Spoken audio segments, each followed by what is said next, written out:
নমস্কার বন্ধুরা, আজকে আমি এই মাল্টা মৌসুমীর গাছটাকে রিপোর্টিং করব।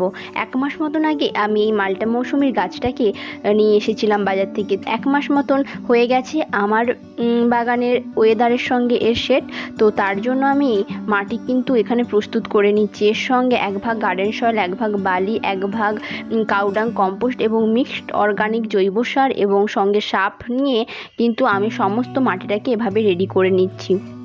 এখন আমি তেমন বিশেষ কিছু গাছের মধ্যে মেশাচ্ছি না, শুধু আমি অর্গানিক ফার্টিলাইজারটাই মেশাচ্ছি। এর মধ্যে আমি নিয়ে রেখেছি নিম খোল, বাদাম খোল, সর্ষের খোল, শিংকুচি সব মিলিয়ে মিশিয়েই আমি এই মিক্সড অর্গানিক ফার্টিলাইজারটাকে তৈরি করি। তার মধ্যে দেখুন এই বালতিটার মধ্যে আমি বসিয়ে নেব এই মাল্টা মৌসুমীর গাছটা। তার নিচে আমি শুকনো পাতা দিয়ে দিই, তার মধ্যে মাটি দিয়ে কিন্তু গাছটাকে ভালোভাবে বসিয়ে দেব। গাছটা বসিয়ে দেওয়ার পরে কিন্তু অবশ্যই ভালোভাবে ভরপুর জল দিয়ে দিতে হবে।